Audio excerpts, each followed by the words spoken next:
The Expanse. C'est super bon, c'est super beau, mais qu'est-ce que ça dit derrière le spectacle? J'ai la réponse pour vous ici. C'est le centrisme, c'est la vie. Et même, c'est plus important que la vie.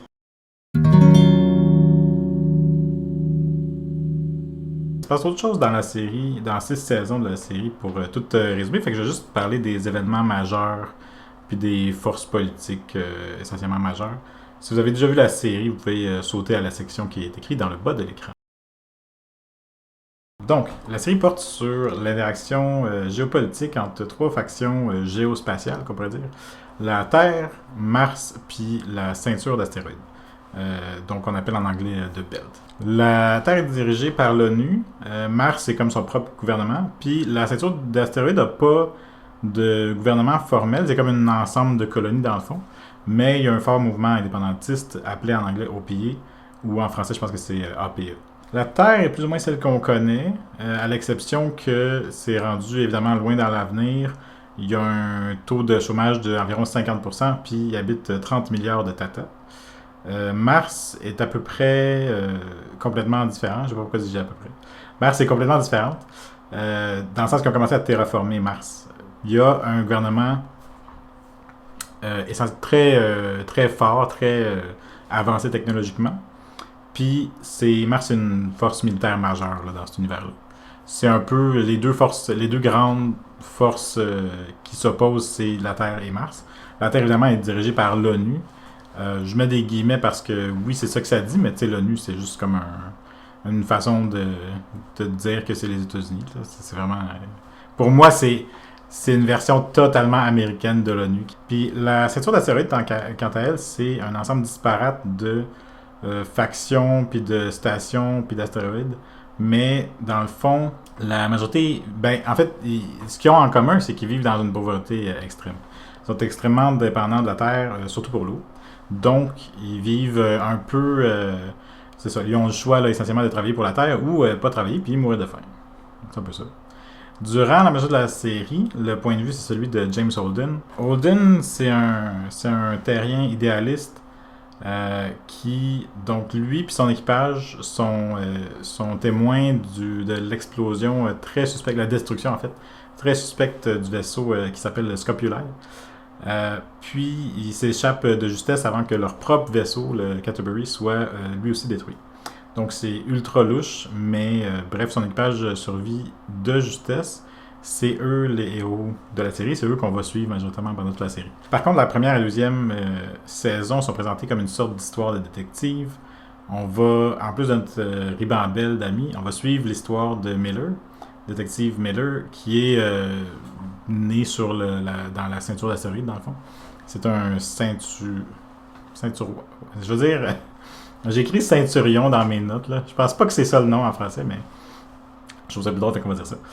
Fait que Détective Miller, c'est un gars de la ceinture qui enquête sur Julie Mao, qui est disparue en même temps que le Scopuli. Probablement qu'elle était dans le Scopuli, ça le dit pas au début de la série. Puis là, en fait, c'est toute ça l'enquête, dans le fond. Est-ce qu'elle est morte? Sinon, où est-ce qu'elle est? Qu'est-ce qui l'a tuée? Pourquoi? Comment? Puis, vu que Holden se sauve un petit peu, l'équipage de Holden se sauve puis essaye de résoudre un petit peu le crime en même temps, ben lui, il finit évidemment par les retrouver puis mettre les notes en commun. Ensemble, ils découvrent que c'est une affaire qui s'appelle la protomolécule qui aurait tué. Qui aurait tué. Qui serait la cause du conflit. Puis la protomolécule, c'est une sorte de virus semi-conscient, en fait, un virus extraterrestre. Donc là, ça a plein d'explications parce que ce serait comme le premier contact d'une certaine façon, mais on ne sait pas vraiment est-ce que le virus est intelligent ou pas. Puis surtout, le virus est extrêmement destructeur. Quand je dis que c'est extrêmement destructeur, ça finit par tuer toute une colonie, dans le fond, là, un astéroïde qui s'appelle Eros. Tout le monde est infecté par la protomolécule, puis l'astéroïde finit par être détruit là, sur Vénus. Il s'en allait vers la Terre, mais là, genre, il est arrivé quelque chose, puis là, ils ont comme convaincu la protomolécule d'aller vers Vénus. Pas convaincu, mais tu sais, c'est ça. Il se passe quelque chose, puis l'astéroïde plein de virus extraterrestres va sur Vénus. Tout le monde est content jusqu'à temps qu'à la troisième saison, Il y a un genre d'anneau intergalactique qui apparaissent à partir justement de sur Vénus. L'anneau a été comme activé avec la protomolécule, puis cet anneau intergalactique-là, c'est comme un genre de trou de verre artificiel. Ils font juste l'appeler The Ring, l'anneau. Puis ce trou de verre-là artificiel, il permet d'avoir accès à environ 1400 systèmes stellaires en dehors de notre système solaire. Ben, je ne sais pas si c'est en dehors de la galaxie, mais en tout cas, 1400 systèmes qui comportent pour la plupart des planètes habitables, dans le fond. Fait que c'est une nouvelle frontière. Ben, la saison 3, c'est ça. C'est tout le monde qui se bat pour savoir s'il faut-tu le détruire, faut-tu le contrôler. Il y en a qui veulent le détruire, il y en a qui veulent le contrôler, blablabla. Ça reste, tout le reste de la série, ça reste un peu autour de ça. La saison 4, ça se passe sur Ilus, ce qu'ils appelle le New Terra. C'est comme une colonie de l'autre bord de l'anneau. Là. C'est, dans le fond, une nouvelle planète qui ressemble quand même pas mal à la Terre. Puis c'est un genre de battle episode, là, si on veut, dans lequel toute la saison, je parle de la saison complète dans le fond, toute la saison se passe sur la colonie, puis il y a des armes laissées par les gens qui auraient construit l'anneau. Puis évidemment, Holden, il est là-dedans, puis c'est là qu'il réalise qu'il y a des pouvoirs un petit peu de communication, si on veut, avec la protomolécule ou quelque chose qui contrôle la protomolécule quelque part. Fait qu'il communique avec ça. Puis, c'est ça, il hallucine, dans le fond, une version du détective Miller. Là. Quand je dis battle épisode, ça veut dire que c'est très bien ficelé. Là, à la fin, évidemment, les gens qui étaient sur la planète, ils peuvent pas réalisent qu'ils peuvent pas rester sur la planète pour une raison de divulgation. Mais, tu sais, c'est ça. Fait l'équipe à Holden y arrive. Euh, tout le monde s'entretue un petit peu, puis tout le monde repart. Fait que, à partir de la saison 5, les saisons 5 et 6 portent sur Marco Inaros, qui est un genre de terroriste indépendantiste de la ceinture. Puis c'est aussi l'ex à une des personnages principales, qu'on va appeler Naomi. Donc c'est évidemment là, l'équipage est comme vraiment impliqué dans tout ça. Puis évidemment, la cinquième saison, c'est genre le trouver, essayer de le tuer, pas réussir, puis là, il se sauve, puis là, il retrouve, puis là, il fait une armée. Puis c'est ça. Puis il y a un. Ce qui est le fun, par contre, dans la saison 5, c'est qu'il y a un genre d'histoire post-apocalyptique avec Amos puis son ami sur Terre. Dans le sens qu'il y a comme une ville qui est détruite. Fait que là, ça devient comme super cool. Il y a comme une histoire post-apocalyptique d'un bord, puis il y a une histoire de piou-piou dans l'espace de l'autre côté. Fait que ça, c'est quand même pas mal cool. Puis finalement, la saison 6, ben, c'est la fin un petit peu précipitée de la saison 5. Puis de la série en même temps, parce que dans le fond, la série a été annulée, puis je pense qu'ils ont même pas donné autant d'épisodes à la saison 6 qui était supposé. Fait que.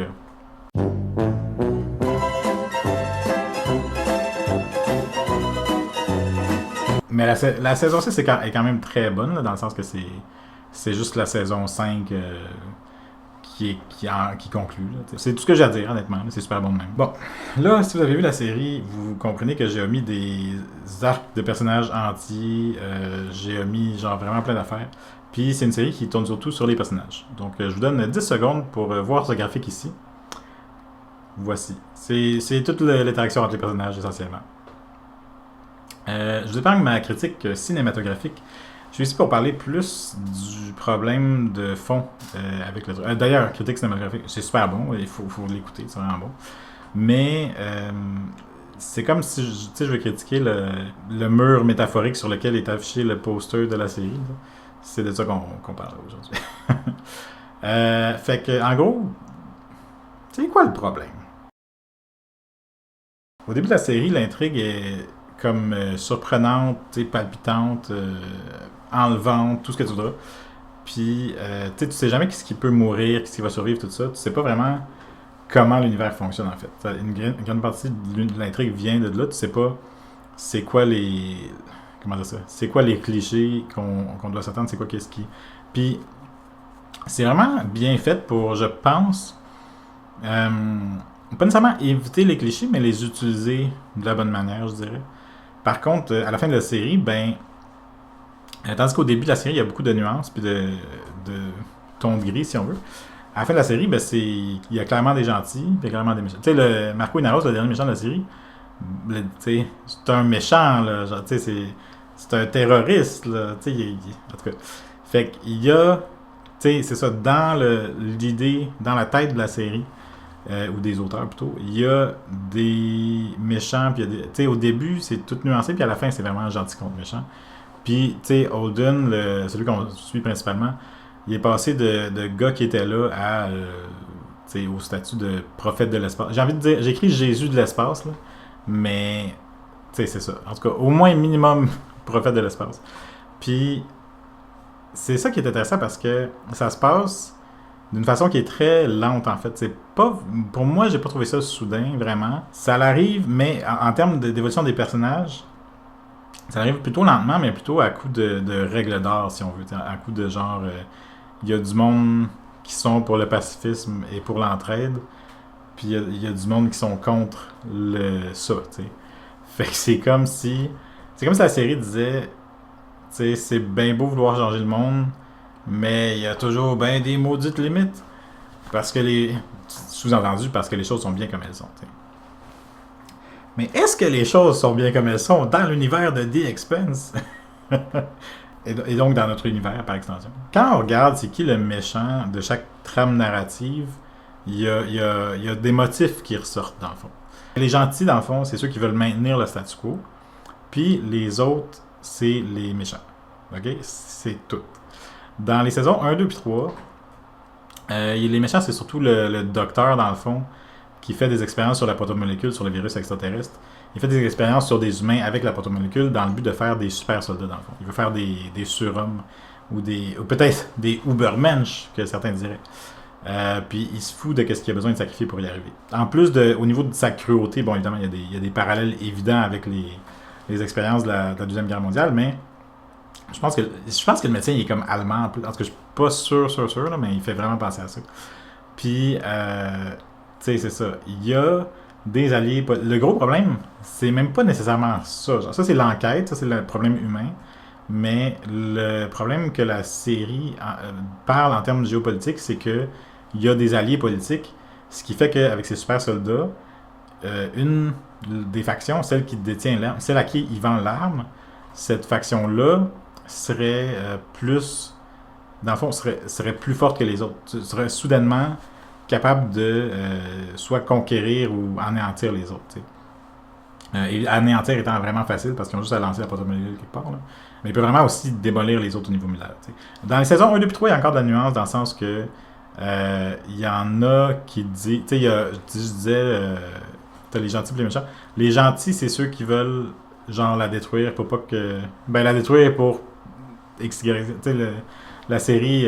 La détruire parce que c'est une arme beaucoup trop forte, supposément.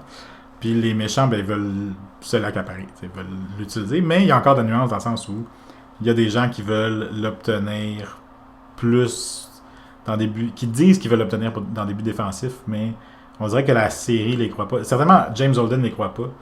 Dans la série 4, 5 puis 6, il y a un anneau interstellaire, comme j'ai dit tantôt. Les gentils veulent se le partager, puis les méchants veulent se l'accaparer ou le détruire.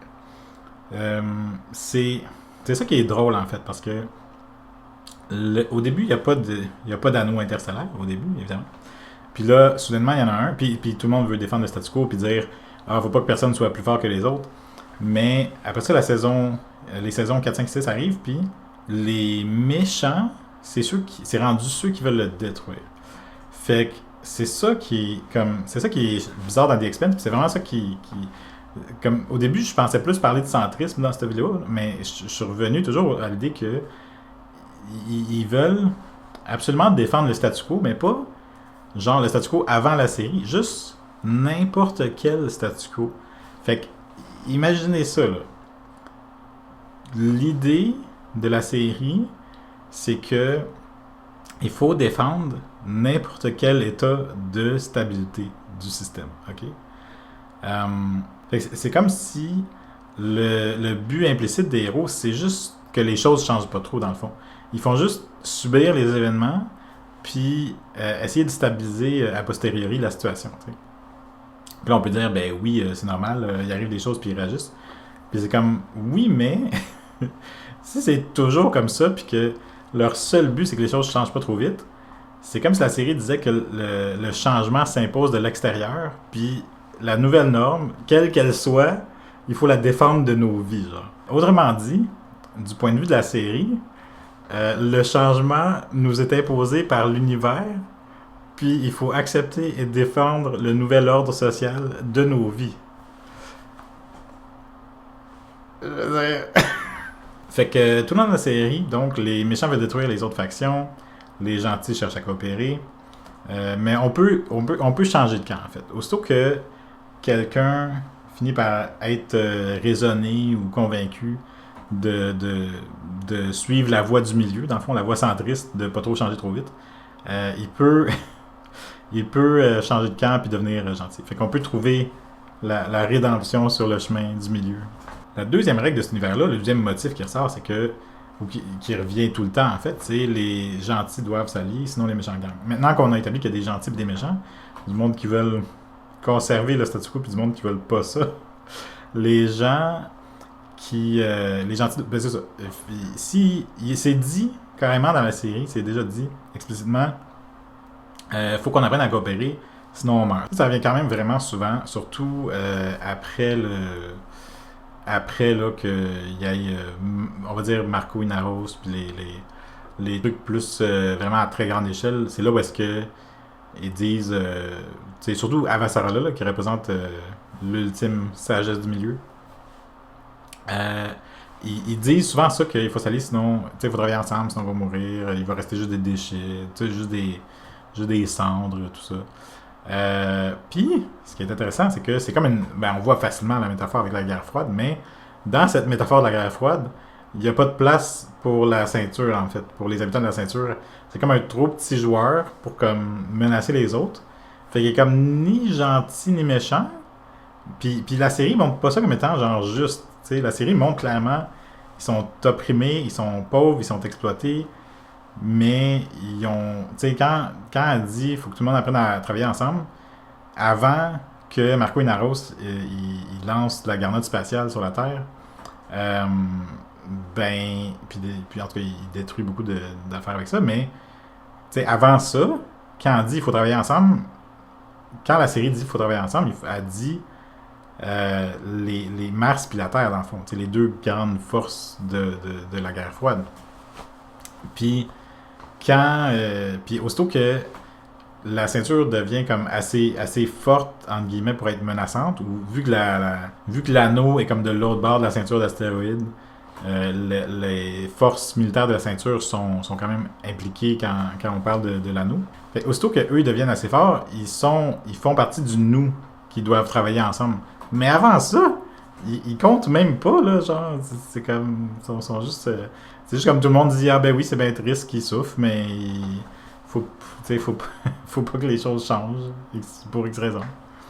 Ou non, tu sais tout le monde dit il faut que les choses changent, mais il y a toujours des limites. Il faut quand même être raisonnable, suivre la voie du milieu et du progrès.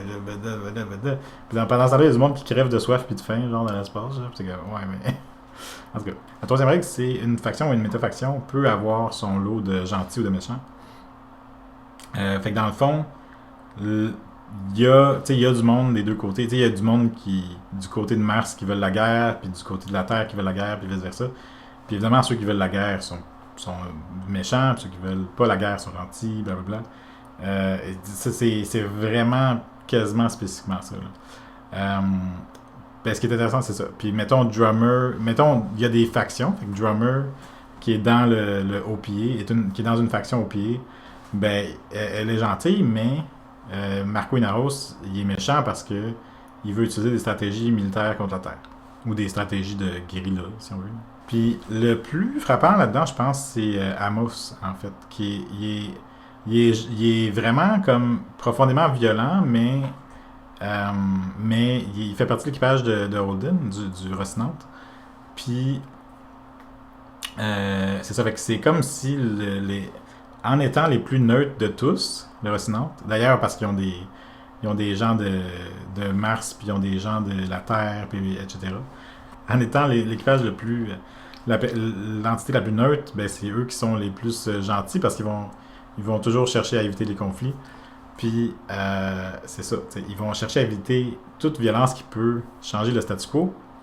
Euh, mais ils vont, parmi leurs aventures, ils vont quand même faire usage de violence. Mais juste parce que, là j'écris, juste parce qu'ils sont vraiment, vraiment obligés. T'sais. Fait qu'ils se mettent dans le chemin. Puis là, ils disent ah, nous, on veut la paix. Puis là, ils se mettent dans le chemin du monde qui, mettons, veulent faire la guerre. Puis là, ils se disent ah, non, j'ai tiré dessus, mais c'est parce que j'étais vraiment obligé. Ça arrive tout le temps, genre. En tout cas, on va y revenir.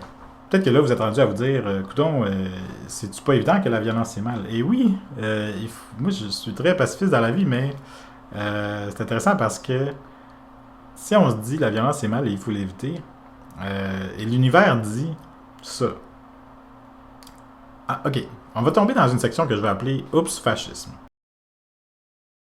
Fait que tout le long de la série, on montre puis on démontre que c'est correct et même nécessaire d'utiliser la violence tant et seulement tant que on est en train de défendre le statu quo. Ok? Je vous niaise pas, c'est ça la série. Ok? Tu peux pas te mettre à opprimer un peuple au complet comme celui de la ceinture, mais si c'est déjà de même quand t'arrives, selon The Expense, c'est bien correct. C'est la règle de Bart Simpson, là, la fameuse règle de c'était comme ça quand je suis arrivé. C'est The Expense. Okay? Une des premières scènes de la série, par exemple, c'est Avasarala. Je pense que c'est la première scène, si ça se trouve, de la série. C'est Avasarala qui torture un ceinturion. Qui le torture parce qu'elle pense qu'il y a de l'information essentiellement qui est pertinente pour blablabla, des actes militaires, blablabla.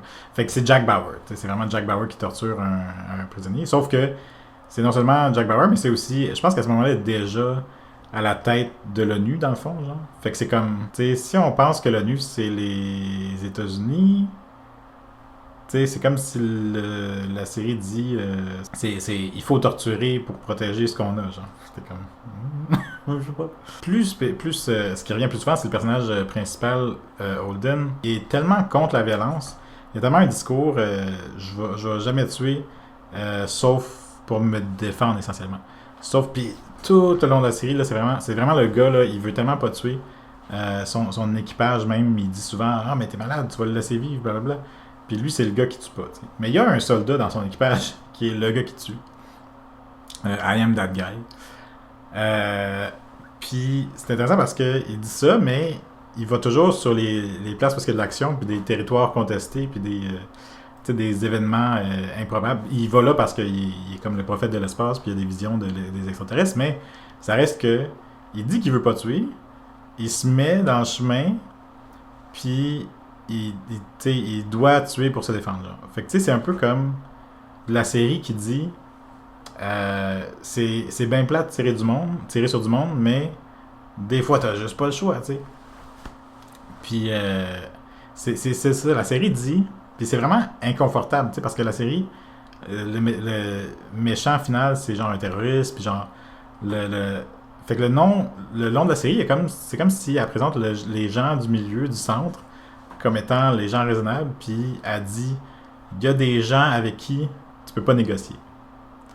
Puis donc ces gens-là avec qui tu peux pas négocier, faut que tu les tues, genre, faut que tu leur tires dessus. Mais juste parce que les autres sont tellement pas raisonnables, tu sais. Puis encore une fois, ça c'est plus c'est pas un cliché, mais c'est l'idée du attention, ils foncent droit sur nous là. Ça fait un peu penser à ça. Puis là, j'ai écrit Emma. Tantôt, je disais Emma, c'était l'exemple le plus frappant.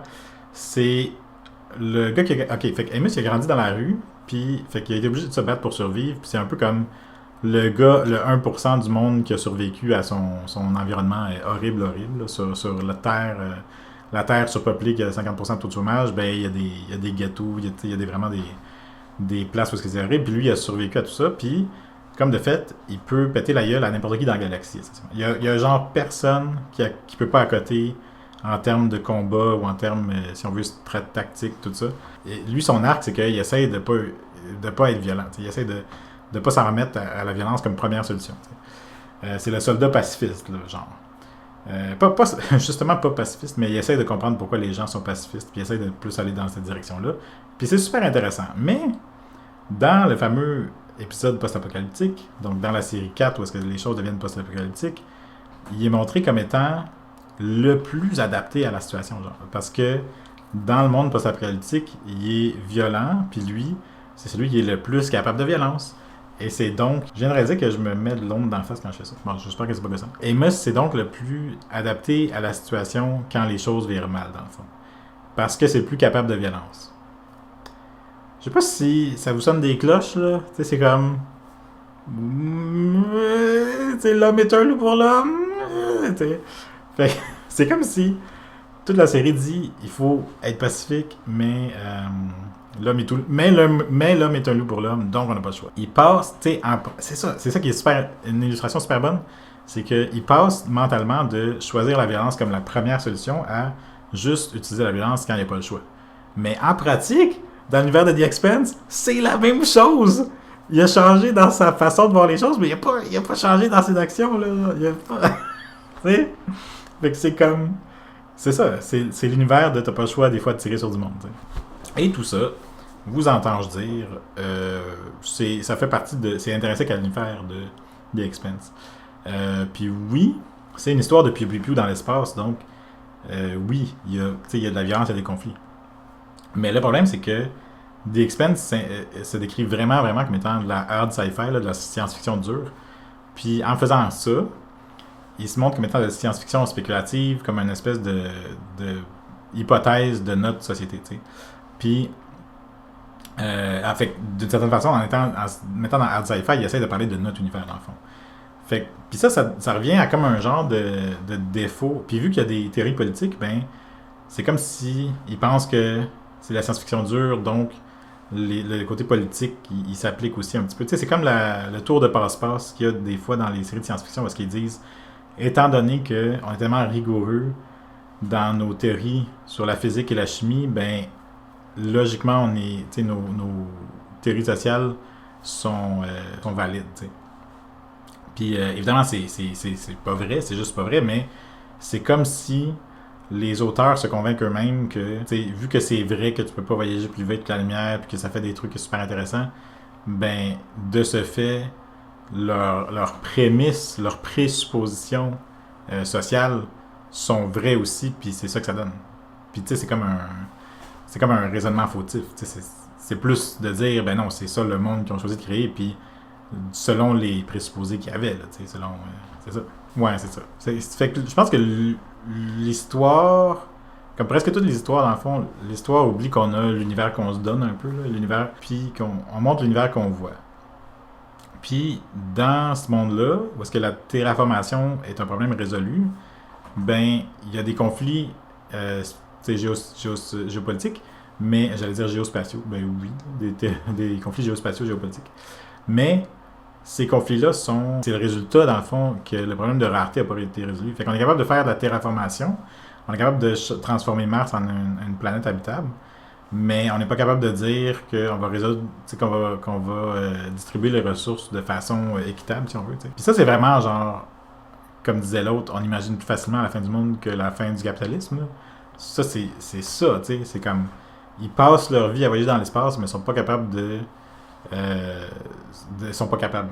Ils refusent de réallouer les ressources selon les besoins, essentiellement. Pour en revenir au fascisme. On voit plusieurs fois, il y a beaucoup de côtés politiques de la série qui sont représentés par Avasarala. Puis elle, c'est celle qui souhaite la paix, mais qui est prête à user de violence s'il le faut. Fait qu'elle est vraiment montrée comme étant la seule option compétente en temps de crise. C'est celle qui veut la paix, mais qui est prête à faire violence. Puis c'est vraiment la seule option compétente parce que ah oui, en temps de crise, puis il y a juste ça des temps de crise en passant dans la série. Ça tombe-tu bien pour elle, tu sais? Puis il y a vraiment un président par intérim à un moment donné. À un moment donné, elle a fini par plus être présidente, là, puis le président par intérim, il est incompétent parce qu'il, lui, il veut pas la paix. T'sais. Lui, il veut détruire l'ennemi. Changer le statu quo. Lui, il veut détruire l'ennemi. T'sais. Puis donc Avasarala finit par essentiellement juste reprendre le pouvoir. Puis, c'est ça, elle veut pas anéantir l'ennemi, elle veut juste être amie. Mais elle finit essentiellement par le regretter quand Marco Inaros il lance la garnotte spatiale de l'espace puis il tue des millions de personnes. Là. On se rappellera que avant que Marco Inaros il lance de la garnette spatiale sur la Terre, la ceinture voulait évidemment obtenir des meilleures conditions de façon diplomatique. Ils ont tout essayé les moyens diplomatiques possibles, puis ça a tout échoué. T'sais. C'est ça. Le problème, c'est pas que les protagonistes tuent pour se défendre. Le problème, c'est que la série dit que être prêt à tuer quand il faut, c'est une qualité, dans le fond. C'est ça qu'il faut, en fait.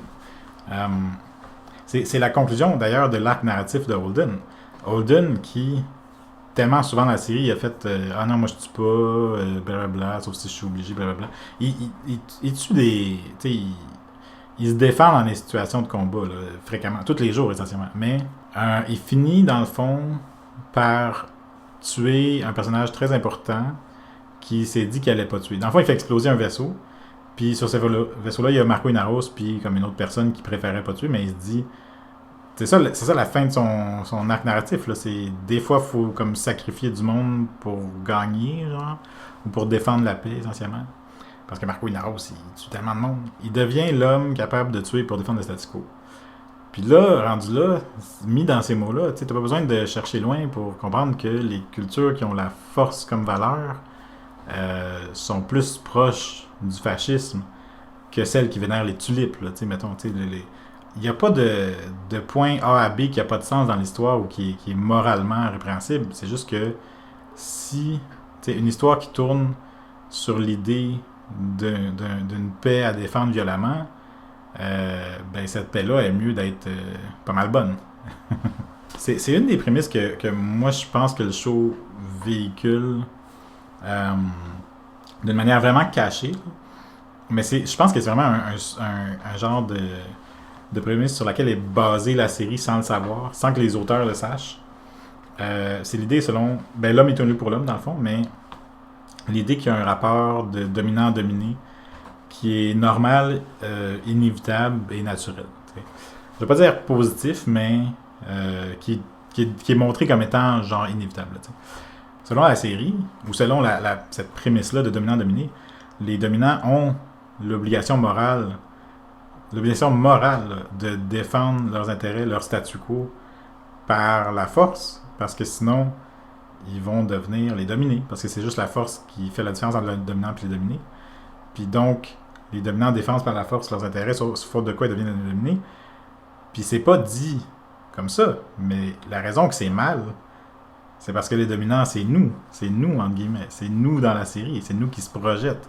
Ai-je besoin d'expliquer plus à fond que les dominants, c'est les États-Unis, puis les États-Unis aiment le statu quo actuel?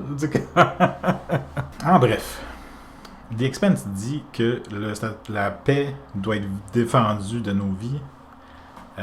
La paix doit être défendue violemment. Mais quelle paix exactement? Pour comprendre le caractère rétrograde et réactionnaire, je suis désolé, j'adore la série, mais c'est réactionnaire, c'est réac. Pour comprendre le caractère réac de la série, il faut comprendre le concept de paix négative et de paix positive. Là, je ne vais pas faire un cours de philo, mais je vais vraiment résumer. La paix négative, c'est la paix qu'on peut appeler comme intuitive. Là, c'est l'absence de violence puis de peur de violence, dans le fond. Tandis que la paix négative, c'est juste de ne pas avoir de crime, si on veut. Puis la paix positive, c'est... Bon, là, j'ai la citation de Vision for Humanity. Là. C'est les attitudes, institutions et structures qui créent et sous-tendent les sociétés paisibles. Pour simplifier, dans le fond, on peut juste dire que la paix positive, c'est le fait d'avoir des citoyens heureux et épanouis dans une société juste et équitable. Ça implique de la justice sociale dans le sens original du terme. Là, donc, par exemple, une société dystopique, celle des Bugs ou de Ultron ou de la Corée du Nord, mettons, la paix négative est absolue parce qu'il n'y a aucun crime, mais la paix positive est absente parce que les individus ne sont pas des individus, dans le fond. Le crime n'existe pas, mais la liberté non plus. Une société qui serait utopique, ça serait une société qui aurait 100% de paix positive et 100% de paix négative. Si on applique cette idée-là à la série, le problème, c'est que la ceinture est opprimée, dans le fond. Ils vivent sous le joug de la Terre, dans le fond, puis de Mars, là, ce qu'ils appellent les Inners, là, les gens de l'intérieur. La ceinture est opprimée sous un despotisme hydraulique, qu'on appelle. Hein, c'est littéralement contrôler le territoire par l'eau. Là, c'est ça qu'ils font, c'est ce que la Terre fait. Donc, la Terre a essentiellement toutes les ressources, puis la Terre a tout, puis les ceinturions ont rien. Donc, ils n'ont pas le choix de travailler pour la terre, il faut de quoi ils meurent. Ce qui, d'une certaine façon, fait un peu penser qu'ils sont des esclaves, puis ils se décrivent eux-mêmes comme étant des esclaves tout le long de la série. Donc, on peut dire qu'il y a une certaine paix positive sur Terre, négative aussi. Là. Il y a les deux formes de paix sur Terre, mais ça vient au coût de l'absence de paix positive dans le reste de l'espace, dans le fond. Fait que si on prend le système au complet, la paix positive, si on veut moyenne, est très basse parce que c'est une paix qui est basée sur l'exploitation. Hein? Puis la série continue à dire il faut défendre cette paix basée sur l'exploitation avec nos vies. C'est ça que ça dit. La fameuse voix du centre. La mauvaise foi de la série, c'est d'un côté de dire que personne ne devrait initier de conflit, puis de l'autre de dire l'exploitation existe et d'une certaine façon, c'est montré comme une loi naturelle. La loi, dans un grand souci d'égalité, interdit aux riches comme aux pauvres de coucher sous les ponts, de mendier dans les rues et de voler du pain. Hein? Anatole France, c'est une citation très connue d'un gars pas très connu. De la même façon, la loi morale de The Expanse interdit à la terre riche comme à la ceinture méga pauvre de faire la guerre. Ouais, pour être constructif, on peut comparer avec Dune en fait. Dune qui est aussi une histoire de conflit, conflit géopolitique, tout ça, mais qui est déjà beaucoup plus du soft sci-fi si on veut, là, beaucoup plus basé sur... c'est pas basé sur l'idée que les forces physiques, blablabla. Mais Dune est écrit par un auteur qui est lui aussi américain. Puis dans Dune, ils veulent changer. Puis ça se compare facilement parce qu'eux aussi ils vivent. Tu sais, c'est un Fremen, ils sont opprimés, tout ça. Mais dans Dune, ils veulent changer la situation injuste. Fait que c'est la différence dans le fond entre il faut sacrifier notre confort à court terme pour changer le système versus il faut sacrifier notre confort à court terme pour préserver le système. Il y en a un qui est un discours essentiellement progressiste, puis il y en a un autre, puis l'autre c'est un discours militaire, là, un discours de il faut protéger la paix à tout prix. Là, fait que, c'est ça. Le problème, c'est pas protéger la paix. Le problème, c'est coûte que coûte. Fait que le problème de la série The Expanse, c'est le problème de notre société. C'est pour ça que je dis pas que c'est mauvais, au contraire, c'est super bon, mais c'est super bon en grande partie parce que c'est un discours sur notre société. T'sais. Ouais, les histoires de science-fiction ont souvent, ou de, pas juste de science-fiction, mais de conflits, ont souvent ce défaut-là, dans le fond, de dire qu'on peut, de considérer comment on peut changer le jeu si on veut, mais pas comment on peut changer les joueurs. T'sais. C'est comment on peut gagner dans une situation, défavorable, mais pas comment on peut changer la situation défavorable. Puis surtout pas, en fait, comment on peut, surtout pas comment on peut changer le système essentiellement. C'est ça le problème. Ouais, on peut changer le jeu, mais pas les joueurs, parce que dans le fond, c'est toujours notre faction qui va gagner, puis les gentils, c'est nous, t'sais. Fait que c'est pour ça que ces histoires-là disent pas on peut, et soudainement, la Terre s'est rendue compte qu'il y avait des inégalités, puis elle s'est mise à donner toute son eau, blablabla. Parce que la Terre, c'est nous. T'sais. Fait que l'idée, c'est de pas dire qu'on peut changer la façon qu'on voit les choses. C'est, encore une fois, une différence progressiste. Les progressistes disent on peut changer la façon qu'on voit les choses puis qu'on les fait. Tandis que les histoires de guerre, c'est souvent on change, on use de la violence pour. Dans le fond, c'est pas juste pour protéger nos choses, mais c'est parce que nos choses, c'est qui ce qu'on est. T'sais. On fait la guerre pour protéger qui on est, notre identité profonde.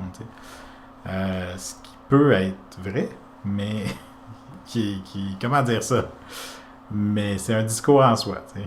Vous remarquerez que les histoires de guerre ont presque tout le temps un discours pacifiste. Hein. C'est presque tout le temps dire la guerre c'est mal, puis blablabla, puis il faut. Puis c'est misérable, tout le monde est misérable, tout ça. Fait qu'il y a une morale pacifiste superficielle. Comme la série, il y a une morale pacifiste superficielle, mais si on remet pas en question les causes de cette guerre-là, c'est l'apologie de la paix négative à tout prix. C'est du totalitarisme. C'est de dire on fait sur le clou qui dépasse, là, dans le fond. T'sais. Puis tu sais, oui, mettons Batman, il réussit, tu sais, c'est Batman, là, tu sais, il pète la gueule, il réussit à péter la gueule aux criminels, mais il te demande pas pourquoi il y a des criminels, tu sais. En bref, la série s'impose à elle-même une contradiction en ayant lieu dans un système qui est injuste et violent à des fins de réalisme. D'un réalisme états-unien. C'est la façon américaine peut-être de voir les choses. C'est l'histoire d'un monde où est-ce qu'il faut pas troubler la paix, mais ceux qui sont plus habiles dans l'art de la guerre sont ceux qui définissent c'est quoi la paix, et donc c'est quoi le centre, et donc c'est quoi être raisonnable.